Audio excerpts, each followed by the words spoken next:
വണക്കം. മോഹൻലാലിൻ്റെ മകളായിട്ടുള്ള വിസ്മയ മോഹൻലാൽ. ഈ വിസ്മയ മോഹൻലാൽ കുറച്ച് ദിവസമായിട്ട് വാർത്തകളെല്ലാം നിറഞ്ഞു നിൽക്കുകയാണ്. വിസ്മയ മോഹൻലാലിൻ്റെ ഒരു സിനിമ ഇറങ്ങാൻ പോകുന്നുണ്ട്. തുടക്കം എന്നാണ് ആ സിനിമയുടെ പേര്. ജൂഡ് ആൻ്റണി ജോസഫ് സംവിധാനം ചെയ്യുന്ന ഒരു സിനിമയാണ് തുടക്കം എന്ന് പറയുന്നത്. നമ്മുടെ നാട്ടുകാർക്കൊന്നും വലിയ രീതിയിൽ അവബോധമില്ലാത്ത ഒരു സിനിമയായിരുന്നു ഈ തുടക്കം എന്ന് പറയുന്നത്. കാരണം വലിയ രീതിയിൽ പ്രൊമോഷനോ കാര്യങ്ങളോ ഒന്നുമില്ല. പിന്നെ മോഹൻലാലിൻ്റെ മകളല്ലേ, പിന്നെ വിസ്മയ മോഹൻലാൽ എന്നുള്ള മോഹൻലാലിൻ്റെ ബ്രാൻഡിലാണ് മോഹൻലാലിൻ്റെ മകനും മോഹൻലാലിൻ്റെ മകളും വളർന്നു വന്നിരിക്കുന്നത്. അല്ലാതെ ഇവർക്ക് പ്രത്യേകിച്ച് കഴിവൊന്നും ഉണ്ടെന്ന് ഞാൻ വിശ്വസിക്കുന്നില്ല. ബേസിക്കലി മോഹൻലാലിൻ്റെ മകന് തീരെ, കാരണം അഭിനയിക്കാൻ ഒരു കഴിവില്ലാത്തൊരു ചെക്കനാണ് പ്രണവ് മോഹൻലാൽ എന്ന് പറയുന്നത്. അത് മോഹൻലാൽ തന്നെ പലതിലും തുറന്നു പറഞ്ഞിട്ടുണ്ട്. കാരണം അദ്ദേഹത്തിന് അഭിനയിക്കാൻ താല്പര്യമില്ല. പിന്നെ ഈ ചട്ടുവം പഴിപ്പിച്ച് ചന്തയിൽ വെച്ച് അഭിനയിപ്പിക്കാൻ പറ്റില്ലല്ലോ എന്ന് പല ഇൻ്റർവ്യൂകളിലും മോഹൻലാൽ തന്നെ പറയുന്നത് ഞാൻ കേട്ടിട്ടുണ്ട്. ഇത് എൻ്റെ വെർഷൻ ഒന്നുമില്ല, മോഹൻലാൽ തന്നെ പറയുകയാണ്. പ്രിയദർശൻ പറയുന്നതുണ്ട്. അതായത് മരക്കാർ സിനിമയിൽ മോഹൻലാലിൻ്റെ ഫ്ലാഷ് ബാക്ക് ചെയ്യാനായിട്ട് പ്രണവ് മോഹൻലാലിനെ സമീപിച്ചപ്പോൾ പ്രണവ് മോഹൻലാൽ ആദ്യം ചോദിച്ചത് ഇത് ഞാൻ എന്തിന് ചെയ്യണം എന്നാണ് പ്രണവ് മോഹൻലാൽ ആദ്യം എന്നോട് ചോദിച്ചത് എന്ന് പ്രിയദർശൻ പറയുന്ന പല സാധനങ്ങളും പല ബൈറ്റുകളും ഇപ്പോൾ സമൂഹ മാധ്യമങ്ങളിൽ ഇപ്പോഴും നമുക്ക് നോക്കിയാൽ നമുക്ക് കിട്ടാനായിട്ട് സാധിക്കും. അങ്ങനെ മോഹൻലാലിൻ്റെ മകനെ അങ്ങനെയാണ് കൊണ്ടുവന്നിരിക്കുന്നത് മോഹൻലാൽ. ഇനിയിപ്പോൾ മോഹൻലാലിൻ്റെ മകൾ വരികയാണ്. മോഹൻലാലിൻ്റെ മകൾ വരുമ്പോൾ മോഹൻലാലിൻ്റെ മകളുടെ തുടക്കം നല്ലൊരു തുടക്കമാകണം. മോഹൻലാലിൻ്റെ ബ്രാൻഡിലാകരുത് ആ ഒരു തുടക്കം എന്ന് സ്വാഭാവികമായിട്ടും എല്ലാവരും ആഗ്രഹിക്കും. പിന്നെ ഇപ്പോൾ ആൻ്റണി പെരുമ്പാവൂരിൻ്റെ മോൻ വരെ വന്ന് അഭിനയിക്കുന്ന ഒരു കാലഘട്ടമാണ്. ഇവരെല്ലാം നെപ്പോ കിഡ്സ് ആണ്. അറിയാലോ, ഒരു പ്രിവിലേജിൻ്റെ പുറത്തിരുന്ന്, അതായത് വലിയ ബുദ്ധിമുട്ടൊന്നുമില്ല സിനിമയിലോട്ട് കയറി വരാനൊന്നും. അങ്ങനെ മോഹൻലാലിൻ്റെ മകളാണ്, മമ്മൂട്ടിയുടെ മകനാണ്, അല്ലെങ്കിൽ ശ്രീനിവാസൻ്റെ മക്കളാണ് എന്നൊക്കെ പറഞ്ഞുകൊണ്ട് വരുന്ന ഒരു ടീമാണ് ഇവരൊക്കെ എന്ന് പറയുന്നത്. അത് നമ്മൾ നെപ്പോ കിഡ്സ് എന്ന് പറയുന്നത്. അങ്ങനെ അവർ വന്ന് അഭിനയിക്കുന്ന സിനിമകൾ നാട്ടുകാർക്ക് ഇഷ്ടപ്പെടുന്നില്ല. നാട്ടുകാർക്ക് ഇഷ്ടപ്പെടുന്നില്ലെങ്കിൽ നാട്ടുകാർ തള്ളാക്കി വിളിക്കും. നാട്ടുകാർക്ക് ഇഷ്ടപ്പെടുന്നുണ്ടെങ്കിൽ നാട്ടുകാർ കൈയടിച്ച് പാസ്സാക്കി കൊടുക്കും. ഇതാണ് നമ്മുടെ കേരളത്തിലടക്കം സംഭവിക്കുന്ന കാര്യം. പക്ഷേ കേരളത്തിലൊരു വ്യത്യാസമുണ്ട് എന്നുള്ളൊരു കാര്യം. ഇവർ മരിക്കുന്നത് വരെ കേരളക്കരെ അവരെ നെപ്പോ കിഡ്സ് ആണെന്ന് പറഞ്ഞ് ഇങ്ങനെ നിലവിളിച്ചുകൊണ്ടേയിരിക്കും. അതാണ് വേറൊരു കാര്യം. ഇനിയിപ്പോൾ അവർക്ക് റിയലായിട്ട് കഴിവുണ്ടെങ്കിലും, ഇവനിപ്പോൾ മോഹൻലാലിൻ്റെ മകൾക്ക് മോഹൻലാലിനെക്കാട്ടിലും ഭംഗിയായിട്ട് അഭിനയിക്കാൻ കഴിവുണ്ടെങ്കിൽ പോലും നമ്മുടെ കേരളത്തിലെ പ്രബുദ്ധരായിട്ടുള്ള ജനങ്ങൾ എന്ത് ചെയ്യും? മോഹൻലാലിൻ്റെ മകൾ അഭിനയം നിർത്തുന്നത് വരെ നെപ്പോ കിഡാണ്, മോഹൻലാലിൻ്റെ പേരിലാണ് കയറി വന്നത് ഇങ്ങനെ പറഞ്ഞുകൊണ്ടേയിരിക്കും. അത് നമ്മുടെ ഒരു സഹജമായിട്ടുള്ളൊരു സ്വഭാവമാണ്. അത് തിരുത്താനായിട്ട് പറ്റത്തില്ല. അത് അങ്ങനത്തെ ഒരു സമൂഹമായിപ്പോയി നമ്മൾ. അപ്പോൾ എന്തായിരുന്നാലും ഇങ്ങനെ തുടക്കം എന്ന് പറയുന്ന ആരും അറിയാത്തൊരു സിനിമ വരുന്ന ഈ ഒരു സാഹചര്യത്തിൽ മോഹൻലാലിൻ്റെ മകൾ അവിചാരിതമായിട്ട്, അതായത് ആ പെൺകുട്ടി ലൈം ലൈറ്റിലേ ഇല്ല, രാഷ്ട്രീയത്തിലും ഇല്ല, സിനിമയിലും ഇല്ല. ആ പെൺകുട്ടിയെ ആർക്കും അറിഞ്ഞും കൂടാ, സോഷ്യൽ മീഡിയയിലും തീരെയില്ല, വലിയ രീതിയിൽ ശ്രദ്ധിക്കപ്പെടുന്നുമില്ല. സിനിമ വരുന്നുണ്ട്, പക്ഷേ സിനിമയും ശ്രദ്ധിക്കപ്പെടുന്നില്ല എന്നുള്ള രീതിയിൽ ആയിക്കൊണ്ടിരിക്കുന്നു. ഈ ഒരു സാഹചര്യത്തിലാണ് CJP പ്രൊട്ടസ്റ്റ് വരുന്നത്. അപ്പോൾ മോഹൻലാലിൻ്റെ മകൾ എന്ത് ചെയ്തു? ഒരു പോസ്റ്റ് അങ്ങോട്ടിട്ടു. സംഭവം വൻ ഹിറ്റായി. മോഹൻലാലിൻ്റെ മകളും ഹിറ്റായി, മോഹൻലാലിൻ്റെ മകളുടെ സിനിമയും ഹിറ്റായി. ഇതാണ് യഥാർത്ഥത്തിൽ നടന്നുകൊണ്ടിരിക്കുന്നത് നമ്മുടെ കേരളത്തിലെന്ന് പറയുന്നത്. അതായത് റീച്ച് വേണമെങ്കിൽ ട്രെൻഡിങ് ആയിട്ടുള്ള വിഷയം പിടിക്കണം. അങ്ങനെ ഹിറ്റായി കഴിഞ്ഞ ശേഷം നമുക്കിത് തെളിയിക്കാൻ പറ്റില്ലല്ലോ. മോഹൻലാലിൻ്റെ മകളുടെ സിനിമ തുടക്കം, ആ സിനിമയുടെ പ്രൊമോഷന് വേണ്ടിയിട്ടാണ് മോഹൻലാൽ, അതായത് 10 പൈസയുടെ ഇതില്ലാതെ മുടക്കില്ലാതെ പ്രൊമോഷൻ നടക്കില്ല. അതായത് മോഹൻലാലിൻ്റെ മകൾ പിന്നെ ലൈം ലൈറ്റിലേക്ക് വന്നു. പിന്നെ സംഘികളുടെ തെറിവിളി അങ്ങോട്ടായി, കമ്മികളുടെ തെറിവിളി ഇങ്ങോട്ടായി. നടുക്ക് മോഹൻലാലിൻ്റെ മകൾ നിന്ന് ഉരുവുകയാണ്. പിന്നെ ഫെമിനിസം, ഫാസിസം, നാസിസം, മുസോളിനിസം, പല ഇസങ്ങളുടെയും കടന്നുവരവായി. ആ ഇസങ്ങളെല്ലാം കൂടെ വരുമ്പോൾ എല്ലാത്തിലും മാധ്യമങ്ങൾ എടുത്തു വയ്ക്കുന്നത് തുടക്കം എന്ന് പറഞ്ഞ സിനിമയുടെ ആ ഒരു പ്രൊമോഷൻ പോസ്റ്റർ മാത്രമാണ്. ഒരു 5 പൈസ ചിലവില്ലാതെ ഈ സിനിമയുടെ പ്രൊമോഷൻ കയറിപ്പോകും എന്നുള്ളതാണ്. ഇതാണ് ഇതിൻ്റെ പച്ചയായിട്ടുള്ള പരമമായിട്ടുള്ള യാഥാർത്ഥ്യം എന്ന് പറയുന്നത്. അല്ലാതെ ഇതിനകത്ത് മറ്റൊരു കാര്യവും ഇല്ല എന്നുള്ളതാണ് നമുക്ക് മനസ്സിലാകുന്ന ഒരു കാര്യം. ഇനിയിപ്പോൾ മോഹൻലാലിൻ്റെ മോള് വന്ന് പറയുന്നത് എൻ്റെ രാഷ്ട്രീയം എന്ന് പറഞ്ഞാൽ എനിക്ക് മനുഷ്യത്വമാണ്, മാനവികതയാണ്, ഏത് രാഷ്ട്രീയ പാർട്ടി കാണിച്ചാലും ഞാൻ അത് തന്നെ കാണിക്കും, ഇത് തന്നെ പറയും എന്നൊക്കെ അവരിങ്ങനെ മൊഴിയും. ഇതാണ് അവരുടെ ബേസിക് ആയിട്ടുള്ള, കാരണം എല്ലാ കലാകാരന്മാർക്കും അങ്ങനെ പറയാൻ പറ്റത്തുള്ളൂ. അല്ലെങ്കിൽ ഈ ഫീൽഡിൽ പിടിച്ചിരിക്കാൻ പറ്റില്ല. കാരണം എല്ലാ രാഷ്ട്രീയക്കാരെയും സുഖിപ്പിക്കണം, എല്ലാ മതങ്ങളെയും സുഖിപ്പിക്കണം, എല്ലാ ജനവിഭാഗങ്ങളെയും സുഖിപ്പിക്കണം, എല്ലാ ജാതികളെയും എല്ലാ സമുദായങ്ങളെയും സുഖിപ്പിക്കണം. കാരണം എല്ലാവരെയും ഇവരുടെ സിനിമ കയറി കാണണം, അല്ലെങ്കിൽ എല്ലാവരും ഇവരുടെ കലാസൃഷ്ടി അംഗീകരിക്കണമല്ലോ. അതുകൊണ്ടാണ് ഈ കലാകാരന് മതമില്ല എന്ന് പണ്ട് മുതലേ പറഞ്ഞു വയ്ക്കുന്നത്. അതിൻ്റെ ഒരു കാലമൊക്കെ മാറി ഇപ്പോൾ കലാകാരന് നിലപാടുകളുണ്ട് എന്നൊക്കെ പറഞ്ഞ് പല ആൾക്കാരും വരുന്നുണ്ട്. അതിൽ ഒരാളാണ് നമ്മളെ പ്രകാശ് രാജ്. അതിൻ്റെ തിക്തഫലം പ്രകാശ് രാജ് അനുഭവിക്കുന്നുണ്ട്. സിനിമയില്ല. ഇപ്പോൾ ജന്തർ മന്ദറിൽ സ്ഥിരതാമസമാകാൻ പോവാണ്. അവിടെ ഒരു പായ വിരിച്ചു കൊടുത്തിട്ടുണ്ട് കിടക്കാനായിട്ട്. പിന്നെ നമ്മുടെ പൃഥ്വിരാജ് പല നിലപാടുകളുമായിട്ട് വന്നതാണ്. പക്ഷേ ആ നിലപാടുകളുടെ ഇരട്ടത്താപ്പ്. കാരണം ഒരു നിലപാട് നമ്മൾ പറയുമ്പോൾ, നമ്മുടെ ഒരു നിലപാട് പറയുമ്പോൾ നമുക്കതിൽ ക്ലാരിറ്റി ഇല്ലെങ്കിൽ പെട്ടുപോകും. ക്ലാരിറ്റി ഇല്ലെങ്കിൽ പിന്നെ നമുക്ക് നമ്മുടെ മല്ലിക സുകുമാരൻ അമ്മ ഇറക്കേണ്ടി വരും. ഇപ്പോൾ മോഹൻലാലിൻ്റെ മോൾ ഒരു കാര്യമെന്ന് പറഞ്ഞാലും, മോഹൻലാലിൻ്റെ മോം എന്ന് പറഞ്ഞാലും, മോഹൻലാലിന് ഒരു കാര്യം തെറ്റിപ്പോയാലും ഉടനെ എന്നെ അവനെ വിളിക്കുക എന്ന് പറയുമ്പോൾ ഉടനെ മേജർ രവി വന്നിരുന്ന് ഇങ്ങനെ തച്ചിനിരുന്ന് ന്യായീകരിക്കും. ലാലേട്ടൻ അങ്ങനെ പറഞ്ഞത് അങ്ങനെയാണെന്നൊക്കെ പറഞ്ഞ് ഇങ്ങനെ ന്യായീകരിച്ചുകൊണ്ടേയിരിക്കും. മോഹൻലാലിൻ്റെ മോളുടെ കേസ് വന്നപ്പോഴും മേജർ രവി ഓടി വന്നിട്ട് ആ പെണ്ണിന് രാഷ്ട്രീയമൊന്നുമില്ല, എന്ത് എനിക്ക് അറിഞ്ഞുകൂടാ എന്നൊക്കെ പറഞ്ഞുകൊണ്ട് തള്ളക്കേളി മൊത്തം കേൾക്കുന്ന മേജർ രവിയാണ്. അതുപോലെ തന്നെയാണ് പൃഥ്വിരാജിൻ്റെ കാര്യം. കാരണം പറയുന്ന കാര്യങ്ങളിൽ ക്ലാരിറ്റി ഇല്ല, അല്ലെങ്കിൽ അതിങ്ങനെ ഉറച്ചു നിൽക്കണം. ഞാൻ അങ്ങനെ പറഞ്ഞു, എനിക്ക് ഇന്ന സംഭവം, എൻ്റെ ഐഡിയോളജി ഇതാണ്, എൻ്റെ പൊളിറ്റിക്കൽ ഐഡിയോളജി ഇതാണ്, ഞാൻ ഇതിലാണ് വിശ്വസിക്കുന്നത്. എന്താ പ്രശ്നം? ഒരു കുഴപ്പമില്ല. കാരണം നിങ്ങളുടെ പൊളിറ്റിക്കൽ ഐഡിയോളജി അതാണ്, അതിന് എതിരായിട്ട് പൊളിറ്റിക്കൽ ഐഡിയോളജി ഉണ്ട്. കാരണം അവർക്കതാണ് താല്പര്യം. ഇപ്പോൾ ഉദാഹരണത്തിന് എനിക്കൊരു പൊളിറ്റിക്കൽ ഐഡിയോളജി ഉണ്ട്, അത് ദേശീയതയാണ്. ദേശവിരുദ്ധരായിട്ടുള്ള ആൾക്കാരുണ്ട്, അതും വേറൊരു പൊളിറ്റിക്കൽ ഐഡിയോളജിയാണ്. അത് നമ്മുടെ നാട്ടിൽ അംഗീകരിച്ചിട്ടുള്ള പൊളിറ്റിക്കൽ ഐഡിയോളജിയാണ്, അവരും ഉണ്ട്. അപ്പോൾ എന്താണ്, അവർ ദേശവിരുദ്ധരാണ് അല്ലെങ്കിൽ ദേശീയതയ്ക്കെതിരെ സംസാരിക്കുന്നവരാണെന്ന് മനസ്സിലാക്കുമ്പോഴാണ് നമുക്ക് യഥാർത്ഥത്തിൽ അവരോട് എന്താണ് ഒരു റെസ്പെക്റ്റ് തോന്നുന്നത്. കാരണം അവരവരുടെ രാഷ്ട്രീയം മറച്ചു വയ്ക്കുന്നില്ല, ആ രാഷ്ട്രീയത്തിലാണ് അവർ നമ്മൾ അറ്റാക്ക് ചെയ്യാനായിട്ട് വരുന്നത് എന്നുള്ളതാണ് പ്രധാനപ്പെട്ട ഒരു കാര്യം എന്ന് പറയുന്നത്. അല്ലാതെ അതും ശരിയാണ് ഇതും ശരിയാണ്, അപ്പം ഞാൻ പറയുന്നു എന്നാൽ അത് ശരിയാണ് എന്ന് പറയുന്നത് നമ്മുടെ ഫഹദ് ഫാസിൽ പറയുന്ന പോലെ അതെ അതെ അതെ അതെ എല്ലാം പറയുമ്പോഴും അതെ അതെ എന്ന് പറയുന്ന സംഭവമല്ല യഥാർത്ഥത്തിൽ ഈ സാധനം എന്ന് പറയുന്നത്. എന്നാലും മോഹൻലാലിൻ്റെ മോളുടെ ഒരു ഇൻ്റർവ്യൂ ഇപ്പോൾ വന്നിട്ടുണ്ട്. വിസ്മയ മോഹൻലാൽ എന്ന് പറഞ്ഞാൽ മോഹൻലാലിൻ്റെ മോളുടെ പേര്. അപ്പോൾ നീറ്റ് ചോദ്യപേപ്പർ ചോർച്ചയുമായിട്ട് ബന്ധപ്പെട്ട് വിദ്യാർത്ഥികൾ നടത്തിയ പ്രതിഷേധത്തിന് പിന്തുണ അറിയിച്ചതിന് പിന്നാലെ തനിക്ക് നേരിട്ട വിമർശനങ്ങളെക്കുറിച്ച് തുറന്നു പറഞ്ഞ് നടൻ മോഹൻലാലിൻ്റെ മകൾ വിസ്മയ മോഹൻലാൽ. മോഹൻലാൽ കയറി ഫ്രണ്ടിൽ നെഞ്ചുമിച്ച് നിൽപ്പുണ്ട് വിസ്മയ മോഹൻലാലിനെ ഡിഫെൻഡ് ചെയ്യാനായിട്ട്. എന്ത് പറഞ്ഞാലും ഇപ്പോൾ വിവാദമാണല്ലോ ഈശ്വര എന്ന് പറയുന്നത്. കാരണം ഈ വിവാദം ഉണ്ടാകുന്നില്ലേ, റീച്ചുള്ള ആൾക്കാരുണ്ടല്ലോ. ഇപ്പോൾ എൻ്റെ വീട്ടിൻ്റെ അടുത്തൊക്കെ ഒരുപാട് സാധാരണക്കാരായിട്ട് ജനങ്ങളുണ്ട്, നല്ല അധ്വാനിച്ച് ജീവിക്കുന്ന ജനങ്ങളുണ്ട്. അവരൊന്നും പറഞ്ഞു കഴിഞ്ഞാൽ നാലാൾ അറിയില്ല. പക്ഷേ മോഹൻലാൽ പറഞ്ഞു കഴിഞ്ഞാൽ, AR റഹ്മാൻ പറഞ്ഞു കഴിഞ്ഞാൽ, ഫഹദ് ഫാസിൽ പറഞ്ഞു കഴിഞ്ഞാൽ, പൃഥ്വിരാജ് പറഞ്ഞു കഴിഞ്ഞാൽ നാലാൾ അറിയും എന്നുള്ളത് കൊണ്ടാണ് ഇവരെല്ലാം ഇവരുടെയൊക്കെ ആലയിൽ കൊണ്ട് കെട്ടാനായിട്ട് നാട്ടുകാർ ശ്രമിക്കുന്നത്. അതുകൊണ്ടാണ് ഇവരുടെ പൊളിറ്റിക്കൽ ഐഡിയോളജി പലപ്പോഴും മറന്നുപോലും സംസാരിക്കേണ്ടതായിട്ട് വരുന്നത് എന്നുള്ളത് മറ്റൊരു പ്രധാനപ്പെട്ട കാര്യം. തനിക്കൊരു ഖേദവുമില്ല എന്നാണ് വിസ്മയ മോഹൻലാൽ പറയുന്നത്. രേഖാ മേനോനുമായിട്ടുള്ള FTQന് നടത്തിയ അഭിമുഖത്തിൽ വിസ്മയ തൻ്റെ നിലപാട് വീണ്ടും ഉറപ്പിച്ചു. ജനാധിപത്യത്തിൽ ആളുകൾക്ക് ചോദ്യം ഉന്നയിക്കാനും അഭിപ്രായങ്ങൾ പ്രകടിപ്പിക്കാനുള്ള സ്വാതന്ത്ര്യം ഉണ്ടായിരിക്കണമെന്ന് അവർ പറഞ്ഞു എന്നാണ് പറയുന്നത്. അത് ജനാധിപത്യത്തിൽ എല്ലാവർക്കും ഉണ്ട്.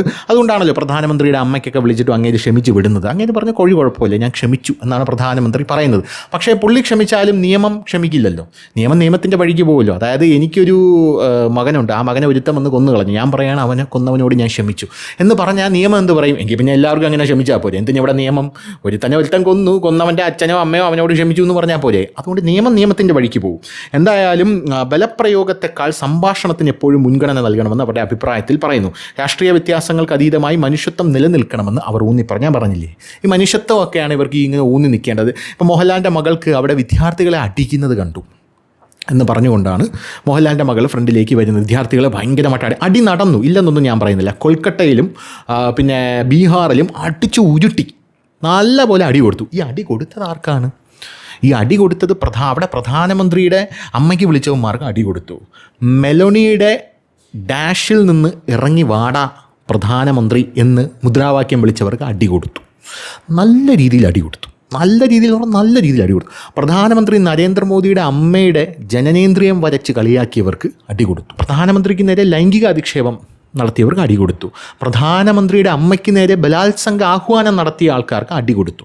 വിസ്മയ മോഹൻലാൽ എനിക്കൊന്നും ഇവിടെയൊന്നുമില്ല, തായ്ലൻഡിൽ മോയുത്തായി പഠിക്കാൻ പോയിരുന്നു, അതുകൊണ്ടായിരിക്കും ചിലപ്പോൾ ഹിന്ദി മനസ്സിലാവാത്തത്.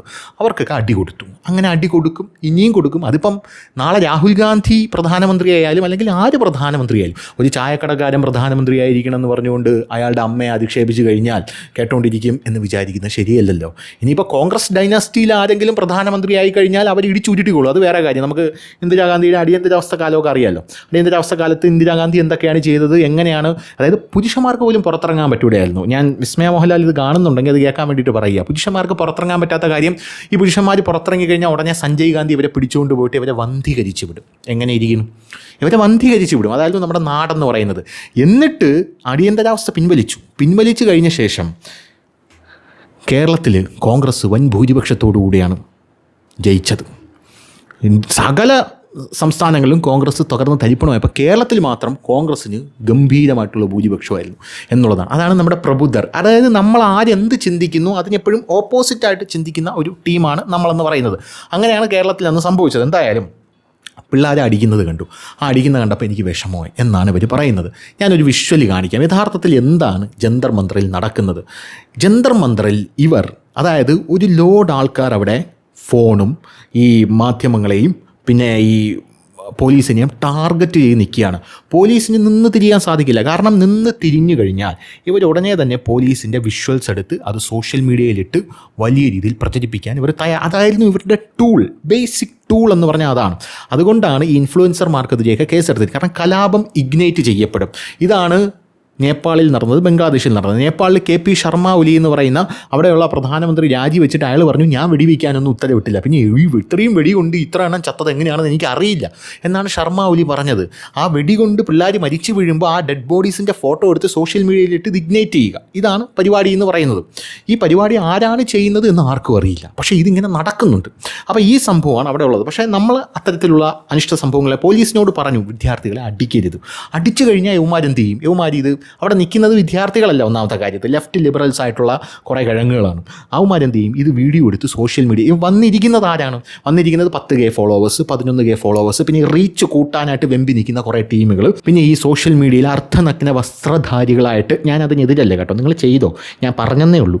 അങ്ങനെയുള്ള ആൾക്കാർ, അവർക്ക് റീച്ച് വേണം, അങ്ങനെയുള്ള ആൾക്കാരൊക്കെയാണ് വന്ന് നിൽക്കുന്നത്, മോഡൽസ്, അങ്ങനെയുള്ള വിദ്യാർത്ഥികളല്ല.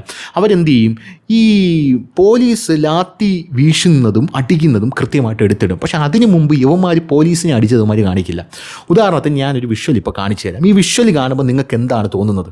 ഈ വിഷ്വലിൽ ഒരു ചെറുക്കനെ പോലീസ് പിടിച്ചുകൊണ്ട് പോവുകയാണ്. എന്നിട്ട് അവിടെ സൈഡിലിരുത്തിയിട്ട് പോലീസ് എന്ത് ചെയ്യുന്നു?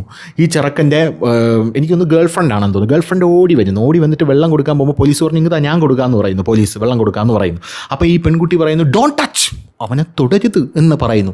നമ്മളത് കാണുമ്പോൾ ഡോണ്ട് ടച്ച്, ഇത്രയും പോലീസിൻ്റെ നടുക്ക് നിന്ന് ആ പെൺകുട്ടി ആ ചെറുക്കനെ പ്രൊട്ടക്റ്റ് ചെയ്ത് ആ പോലീസ് ഡോണ്ട് ടച്ച് ഇങ്ങനെ കൈ ചൂണ്ടി നിൽക്കുകയാണ്. ഒരു കാരിക്കേച്ചറൊക്കെ ആക്കി കഴിഞ്ഞാൽ പറക്കും. കാരിക്കേച്ചറൊക്കെ ആക്കിയാലുണ്ടല്ലോ നാളെ നമുക്ക് വരച്ചൊക്കെ നാളെ ലെഫ്റ്റ് ലിബറൽ എക്സിബിഷനൊക്കെ വരുമ്പോൾ വരച്ച് വയ്ക്കാം ഡൽഹി പോലീസിൻ്റെ അട്രോസിറ്റിക്കെതിരെ വിരൽ ചൂണ്ടി ഡോണ്ട് ടച്ച് എന്ന് പറഞ്ഞ് നിൽക്കുന്ന വിദ്യാർത്ഥി എന്നൊക്കെ പറഞ്ഞ് നമുക്ക് വരച്ചൊക്കെ വയ്ക്കാം. അപ്പോൾ അങ്ങനെയാണ് കാര്യങ്ങൾ, വരച്ചൊക്കെ വയ്ക്കുക. അപ്പം നമുക്ക് അത് കാണാം. അതായത് ഈ വിദ്യാർത്ഥിയെ പിടിച്ചുകൊണ്ട് പോകുന്നതും ആ പെൺകുട്ടി വന്ന് നിൽക്കുന്നത്, ആ വിഷ്വൽ നമുക്കൊന്ന് കാണാം.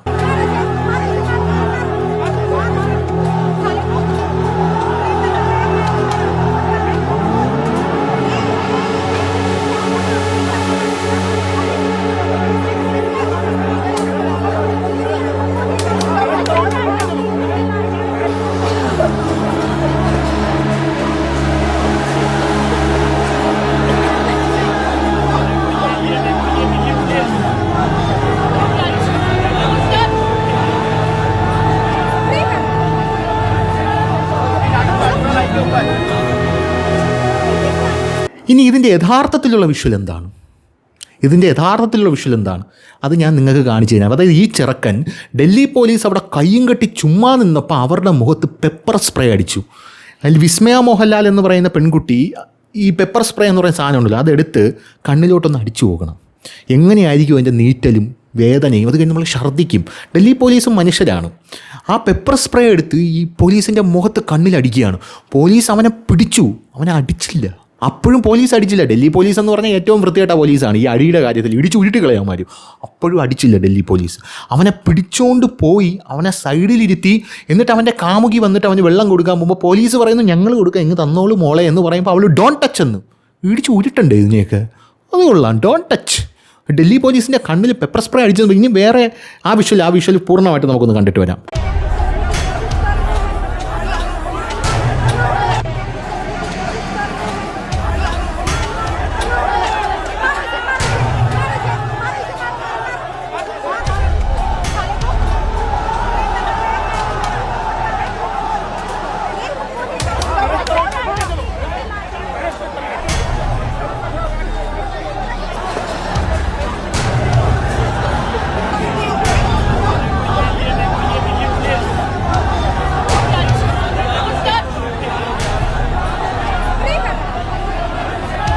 ഇനി അടുത്ത ഒരുപാട് വിഷ്വൽ, ഇതുപോലത്തെ ഒരുപാട് വിഷ്വലുണ്ട്.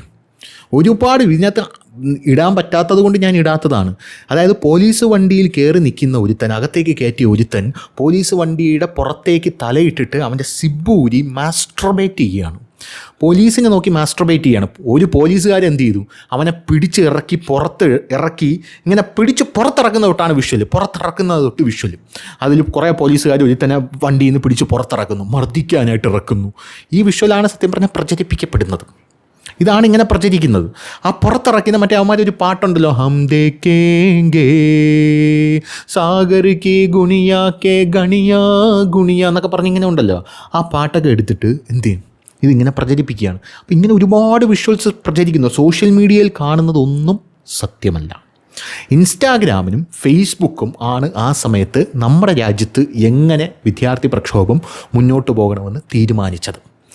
മെറ്റയുടെ ഇന്ത്യയിലെ സഹസ്ഥാപകനെ അതിൻ്റെ പേരിൽ ഇപ്പോൾ കേസ് രജിസ്റ്റർ ചെയ്തിട്ടുണ്ട്. അതിൻ്റെ പേരിൽ മെറ്റയുടെ ഇന്ത്യയിലെ നമ്മുടെ ചരിത്രത്തിൽ, രാജ്യത്തിൻ്റെ ചരിത്രത്തിൽ ആദ്യമായിട്ടാണ്. എന്തായാലും ചൈനയാണ് ഈ കാര്യത്തിലൊക്കെ ബെറ്റർ എന്നാണ് എനിക്ക് തോന്നുന്നത്. കാരണം അവന്മാർക്ക് ഇതൊന്നുമില്ല. അവന്മാരുടെ സോഷ്യൽ മീഡിയ എന്നൊക്കെ പറഞ്ഞാൽ അവന്മാരുടെ ആൾക്കാരുണ്ടാക്കുന്ന സോഷ്യൽ മീഡിയ, ഇതൊന്നും ഈ പഠിക്കാത്ത കയറിപ്പോലെ എന്നാണ് പറയുന്നത്. എത്രയൊക്കെ ആയിരുന്നാലും, അതായത് ഇന്ത്യൻ പ്രധാനമന്ത്രി നരേന്ദ്രമോദി ഈ കോവിഡ് സമയത്ത് ഒരു ആപ്പ് കൊണ്ടുവന്നു, ആയുരാരോഗ്യമോ ആയുഷ്മാൻ ഭാരതിയോ അങ്ങനെ ഒരു ആപ്പ് കൊണ്ടുവന്നു. ആ ആപ്പ് കൊണ്ടുവന്നപ്പോൾ ഞങ്ങളുടെ രേഖകളൊക്കെ മോദി ചോർത്തിക്കൊണ്ട് പോകുന്നു എന്ന് പല ആൾക്കാരും ഇവിടെ കിടന്ന് നിലവിളിക്കുന്ന കണ്ടു. എടാ, നീ നിൻ്റെ ഇമെയിലും തുറന്നിട്ട് ആ ഇമെയിൽ ബാങ്ക് അക്കൗണ്ടിലും ലിങ്ക് ചെയ്ത് നിൻ്റെ പാസ്വേഡ് എല്ലായിടത്തും ഇമെയിലിലും കൊടുത്ത്. ഇമെയിൽ ആരുടെയാണ്? ഗൂഗിളിൻ്റെയാണ്. ഗൂഗിൾ ആരുടെയാണ്? അമേരിക്കക്കാരൻ്റെയാണ്. എന്നിട്ട് മെറ്റയിൽ കയറി നിൻ്റെ ഫോട്ടോസ് എല്ലാം മെറ്റയ്ക്കകത്തിട്ട് നമ്മുടെ ഗൂഗിൾ ഡ്രൈവിനകത്ത് നിൻ്റെ തുണിയുള്ള ഫോട്ടോസും തുണിയില്ലാത്ത ഫോട്ടോസും നിൻ്റെ ഇൻറ്റിമേറ്റ് ആയിട്ട് നിൽക്കുന്ന പല വീഡിയോസും ഗൂഗിൾ ഡ്രൈവിനകത്ത് എടുത്തിട്ട്, ആപ്പിൾ മറ്റേ ഐഫോൺ ഉണ്ടെങ്കിൽ അതിൻ്റെ ഐക്ലൗഡിനകത്ത് ഇത് പല കാര്യങ്ങളും എടുത്തിട്ട് അതും പൂട്ടി വെച്ച് അതെല്ലാം അമേരിക്കക്കാരൻ്റെ കയ്യിൽ നമ്മളിങ്ങനെ കൊണ്ട് കൊടുത്തിരിക്കുക. എല്ലാ അവന്മാർക്ക് കൊടുത്തിട്ട് ഇന്ത്യയിൽ നിന്നൊരു ആപ്പ് വരുമ്പോൾ പറയുകയാണ് നരേന്ദ്രമോദി ഞങ്ങളുടെ ഡാറ്റ അടിച്ചുകൊണ്ട് പോകുന്നു എന്ന്. ആക്ച്വലി നിൻ്റെയൊക്കെ ഡാറ്റ അടിച്ചുകൊണ്ട് പോയി കഴിഞ്ഞു പല ആൾക്കാരും. അങ്ങനെ എന്ത് ചെയ്തു പല ആൾക്കാർ. അതുകൊണ്ട് ഞാൻ പേഴ്സണലി, ഇത് ശരിയാണോ തെറ്റാണോ എന്നൊന്നും എനിക്കറിയില്ല, ഞാൻ പേഴ്സണലി ചെയ്യുന്നത് ബാങ്ക് അക്കൗണ്ട് ഞാൻ ബന്ധിപ്പിച്ചിട്ടുണ്ട്. എന്താണ്, എൻ്റെ ജിമെയിലുമായിട്ടും ബന്ധിപ്പിച്ചിട്ടുണ്ട്. എനിക്ക് GPay ഉണ്ട്, ഫോൺ പേയും ഉണ്ട്. പക്ഷേ ആ ബാങ്ക് അക്കൗണ്ട് എൻ്റെ പ്രൈമറി ബാങ്ക് അക്കൗണ്ടാണ്. എനിക്കൊരു സെക്കൻഡറി ബാങ്ക് അക്കൗണ്ട് കൂടെ ഞാൻ എടുത്തിട്ടുണ്ട്. ആ സെക്കൻഡറി ബാങ്ക് അക്കൗണ്ട് ഞാൻ ഗൂഗിൾ പേയിൽ കൊടുത്തിട്ടില്ല, ഫോൺ പേയിൽ കൊടുത്തിട്ടില്ല, ഒന്നിലും കൊടുത്തിട്ടില്ല. ആ സെക്കൻഡറി ബാങ്ക് അക്കൗണ്ടിന് എനിക്കൊരു പാസ്ബുക്ക് ഉണ്ട്, എനിക്ക് അതിനൊരു ചെക്ക് ലീഫ് ഉണ്ട്. ഇത് രണ്ടും എനിക്ക് അതിനകത്തുനിന്ന് പൈസ എടുക്കണമെങ്കിൽ ഇത് രണ്ടും കഷത്തിൻ്റെ ഇടയിൽ വെച്ചുകൊണ്ട് ഞാൻ നേരെ ബാങ്കിൽ പോയി ബാങ്കിൽ മറ്റേ തുണ്ട് എഴുതി കൊടുത്ത് പൈസ എടുക്കും. ഇതാണ് ഞാൻ അതിന് വേണ്ടി ചെയ്യുന്ന ഒരു കാര്യമെന്ന് പറയുന്നത്. കാരണം ഇനി യൗമാരൊക്കെ കൂടോടെ ഹാക്കായി പോയി കഴിഞ്ഞാൽ, നാളെ ഇപ്പോൾ ഗൂഗിൾ പേ കൂടോടെ ഹാക്ക് ചെയ്ത് നമ്മളെ പൈസയൊക്കെ എടുത്തുകൊണ്ട് പോയി കഴിഞ്ഞാൽ അവസാനം നമുക്കെന്തെങ്കിലും കഞ്ഞി കുടിക്കാൻ വേണ്ടേ? ആ സമയത്തും നരേന്ദ്രമോദിയുടെ തലയിലാവും ഇതെന്നുള്ളതാണ് വേറൊരു കാര്യം എന്ന് പറയുന്നത്. എന്ത് തന്നെയായിരുന്നാലും അപ്പോൾ ഇതാണ് അവിടെ യഥാർത്ഥത്തിൽ നടക്കുന്നത്. അപ്പോൾ വിസ്മയ മോഹൻലാൽ എന്നതിൽ എല്ലാ ആൾക്കാർക്കും രാഷ്ട്രീയമുണ്ട്. അതിലൊന്നും ഒരു തെറ്റുമില്ല, ഒരു പ്രശ്നവുമില്ല അതിലൊന്നും കാര്യത്തിൽ. പക്ഷേ രാഷ്ട്രീയമുണ്ടാകുമ്പോഴും യഥാർത്ഥത്തിൽ നമ്മുടെ കൺമുമ്പിൽ വരുന്ന കാര്യങ്ങളൊക്കെ ശരിയാണോ തെറ്റാണോ എന്ന് നോക്കാനുള്ള ഒരു ഔചിത്യം വേണം. അത് നോക്കുമ്പോൾ ഇത് ശരിയല്ല എന്ന് കണ്ടിട്ടും അത് അവഗണിച്ച് നിലപാട് പറയാൻ പോകുമ്പോഴാണ് നാട്ടുകാർ എടുത്തു കൊടുക്കുന്നത്. ഉദാഹരണത്തിന് പ്രധാനമന്ത്രിയെ നരേന്ദ്രമോദിയുടെ അമ്മയെ ബലാത്സംഗം ചെയ്യുമെന്ന് പറയുന്ന വിദ്യാർത്ഥികളെ സപ്പോർട്ട് ചെയ്താൽ നാട്ടുകാർ കൊടുക്കും. അതിൽ യാതൊരുവിധ തെറ്റുമില്ല എന്നാണ് എൻ്റെ അഭിപ്രായം. കാരണം ഒരു സ്ത്രീയെക്കുറിച്ചും അങ്ങനെ പറയാൻ പാടില്ല. പ്രധാനമന്ത്രിയുടെ അമ്മയെന്നല്ല, ഒരമ്മമാരെക്കുറിച്ചോ ഒരു സ്ത്രീകളെക്കുറിച്ചോ പോലും അങ്ങനെയൊന്നും പറയാനായിട്ട് പാടില്ല. കഴിഞ്ഞ ദിവസം ഏഷ്യാനെറ്റിലെ വിനു വി ജോണിനെ മാധ്യമപ്രവർത്തകന്മാരെ വന്ന് എടുത്തിട്ട് കൊടുക്കുന്നുണ്ട്, ഇതൊന്നും കണ്ടില്ലേ എന്ന് ചോദിച്ചുകൊണ്ട്. അപ്പോൾ അതാണ് ബേസിക് ആയിട്ടുള്ള കാര്യമെന്ന് പറയുന്നത്. അപ്പോൾ ശരി.